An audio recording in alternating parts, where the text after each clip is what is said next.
సర్వశ్రీ బోషిడికే పట్టాభి గారు, సవిత గారు, ధూళిపాళ గారు,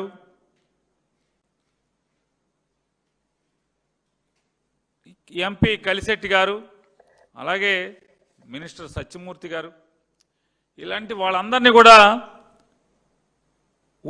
ఉసుగొలిపి బూతులు అసత్యపు నిందలతో జగన్మోహన్ రెడ్డి గారిని తిట్టిస్తారు.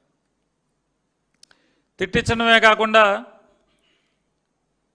అంటే వీరికి నారా చంద్రబాబు నాయుడు గారికి అర్థం కాని విషయం ఏంటంటే టీడీపీ వాళ్ళ వీళ్ళందరికీ కూడా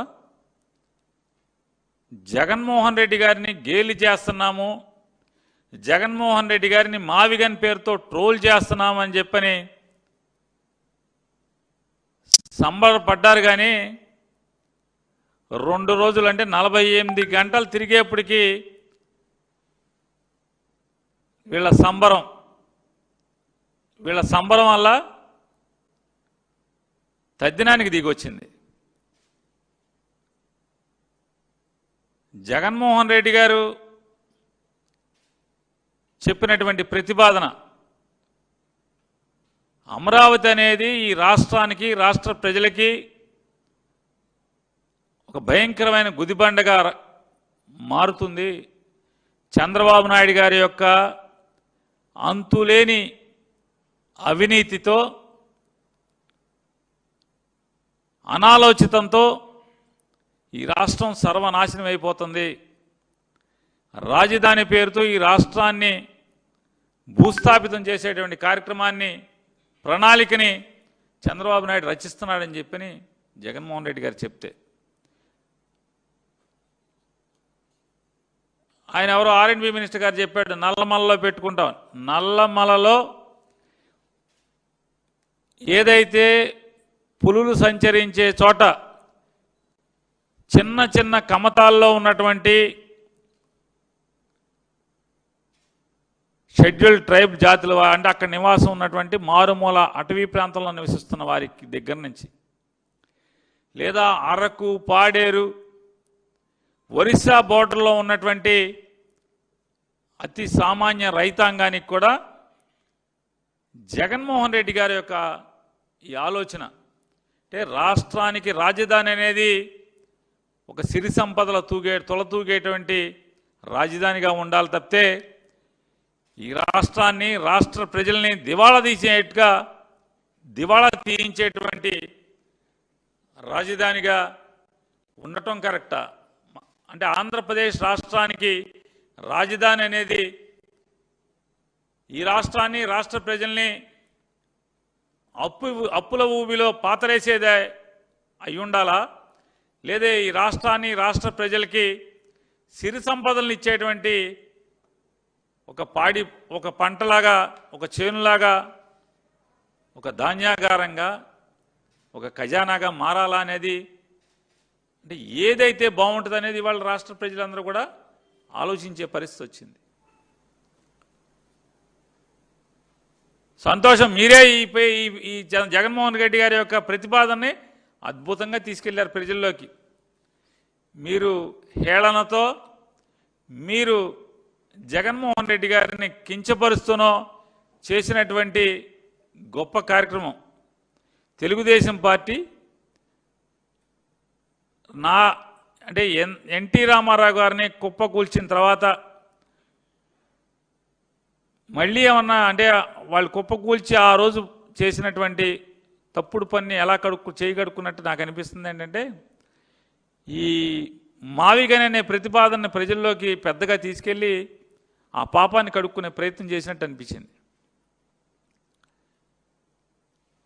ఒక ఎంపీ గారితో నారా చంద్రబాబు నాయుడు గారు పాత వీడియోలు కష్టపడి ఎతికిచ్చి INPR డిపార్ట్మెంట్తో, టీవీ ఛానల్ వాళ్ళతో, అందరితో ఎతికిచ్చి బొత్స సత్యనారాయణ గారు, ధర్మాన ప్రసాదరావు గారు ఈ ఇద్దరు జగన్మోహన్ రెడ్డి గారి గురించి ఏదో నిందలు, లేదా వారు కాంగ్రెస్ పార్టీలో ఉన్నారు, వీరు కాంగ్రెస్ పార్టీకి వ్యతిరేకంగా జగన్మోహన్ రెడ్డి గారు వైఎస్ఆర్ కాంగ్రెస్ పార్టీ ఏర్పాటు చేసుకున్నారు.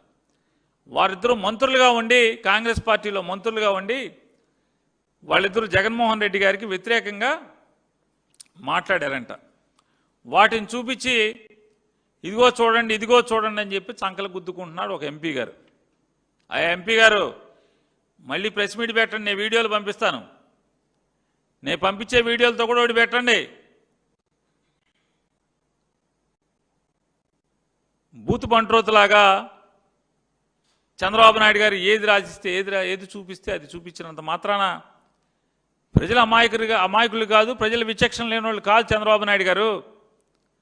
సాక్షాత్తు మీకు పిల్లనిచ్చినటువంటి మీ మామ నారా చంద్రబాబు నాయుడు గారు కాళ్ళు కడిగి నెత్తి మీద జల్లుకున్నటువంటి మీ మామ ఎన్టీ రామారావు గారు ఎన్ని తిట్టాడు రామారావు గారు మిమ్మల్ని.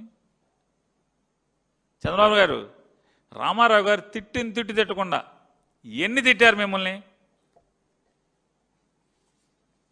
అంత ఘోరంగా అంత నీచంగా నారా చంద్రబాబు నాయుడు గారిని ఇప్పుడు వరకు వాళ్ళ అమ్మగారు నాన్నగారు కూడా ఖర్జూర్ నాయుడు గారు అమ్మనమ్మ గారు కూడా తిట్టుండ్రు. నేను ఒకటే చెప్తున్నా, మర్యాదగా ఉంటే మర్యాదగా ఉంటుంది. క్యారెక్టర్ అసాసినేషన్ చేస్తే మాత్రం చాలా ఫర్మ్గా ఉంటాం. తెలుగుదేశం పార్టీ భయపడదు. తీవ్రవాదులతో పోరాడాం, ముఠా నాయకుల్ని పూర్తిగా కంట్రోల్ చేశాం, మత విద్వేషాలు రెచ్చగొట్టే వాళ్ళని నియంత్రణ చేశాం, రౌడీలు లేకుండా చేశాం. ఇప్పుడు రౌడీలు నేరస్తులు రాజకీయ ముసుగేసుకున్నారు. ముసుగు కూడా తీస్తా, రౌడీలను రౌడీలుగానే చూస్తా, నేరస్తులను నేరస్తులుగానే చూస్తా. No question of compromise. ఒకరిద్దరు పోలీస్ ఆఫీసర్లు ఎక్కడా కానీ తప్పు చేసినా లేకుంటే లాలో చేపడితే మాత్రం అదే లాస్ట్ డే. వాళ్ళకు కూడా చాలా ఫర్మ్గా ఉంటాం. లా అండ్ ఆర్డర్ మెయింటైన్ చేస్తేనే రాష్ట్రానికి పెట్టుబడులు వస్తాయి. లా అండ్ ఆర్డర్ మెయింటైన్ చెప్తే ఎవరు పెట్టుబడులు పెట్టరు. ఈ రాష్ట్రానికి టూరిజం ప్రమోట్ చేయాలంటే ఒక ప్రశాంతమైన వాతావరణం ఉంటే వస్తాయి. టూరిజం ప్రమోట్ అయితే, అభివృద్ధి జరిగితే, ఇండస్ట్రీ వస్తే ఉద్యోగాలు వస్తాయి. మీకోసం ఉద్యోగాలు త్యాగ చేయడానికి మేము సిద్ధంగా లేము. ఇంకా పేదరికాన్ని పెంచడానికి సిద్ధంగా లేము. ఈ విషయం కూడా వీళ్ళు గుర్తుపెట్టుకోవాల్సిన అవసరం ఉంది. మీకు మీ కుటుంబ సభ్యులపైన కూడా గౌరవం లేకపోవచ్చు, కానీ మాకు గౌరవం ఉంది. మీ తల్లైనా చెల్లెలైనా మీకు గౌరవం లేకపోవచ్చు. నేను ఒకటే చెప్తున్నా, ఏ ఆడబిడ్డ అయినా సరే, ఇన్క్లూడింగ్ వైఎస్ఆర్ కాంగ్రెస్ నాయకుల యొక్క భార్యలకు కూతుర్ల పైన పెట్టిన వదిలిపెట్టను. I'm very clear. సభ్యత సంస్కారాన్ని వదిలిపెట్టద్దండి. మనుషులుగా ఉండండి, మృగాలుగా తయారు కావద్దండి. మృగాలుగా ఉంటే మృగాలను ఏ విధంగా ట్రీట్ చేయాలో అదే విధంగా ట్రీట్ చేస్తాం. మనుషులుగా ఉంటే మనుషులుగా ట్రీట్ చేస్తాం. ఇది ప్రజాస్వామ్యం, రాళ్ల యుగం కాదు, రాతి యుగం కాదు. ఆ విషయం వీళ్ళందరూ గుర్తుపెట్టుకోవాల్సిన అవసరం ఉంది. ఏదో వీళ్ళకే తెలివైనట్టు ఇన్ఫర్మేషన్ టెక్నాలజీ ప్రమోట్ చేసింది నేను. నా దగ్గర మీ కథలేంటి నాకు అర్థం కాలేదు. మీకోసం ప్రమోట్ చేయాల ఇన్ఫర్మేషన్ టెక్నాలజీని. సోషల్ మీడియా వచ్చింది తర్వాత. అలాంటి దాంట్లో మీ ఇష్ట ప్రకారం పెట్టి తప్పుడు అడ్రస్లు పెట్టి చేయడం తప్పిది. చాలా ఫర్మ్గా ఉంటాం.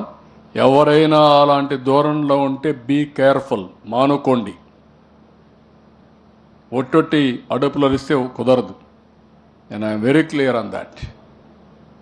పేదరు పడడం ఏదో జరిగిపోతుంది అంటే మీ ఇష్ట ప్రకారం తిడితే ప్రతి ఒక్కరు పడడానికి సిద్ధంగా ఉన్నారండి, పడాలండి. మొన్న డిప్యూటీ సీఎం అన్నాడు, వస్తామంటే కూతుర్లు బోరు నేర్చారు. Is it necessary? అంత హ్యూమిలియేషన్ అనుభవించాలా మేము? ఏ నాయకుడైనా రాజకీయాల్లో వచ్చింది గౌరవంగా ఉండి ప్రజాసేవ చేయాలని. నేను ఆ మాట చెప్పాను. నన్ను కూడా ఒకసారి మోసం చేశారు, మీకు అందరికీ ఐడియా ఉంది. నేను ముఖ్యమంత్రిగా ఉన్నప్పుడు ఎలక్షన్ సీజన్లో బాబాయిని చంపి గుండెపోటు అంటే నేను కూడా నమ్మా, నిజమేనేమో అని.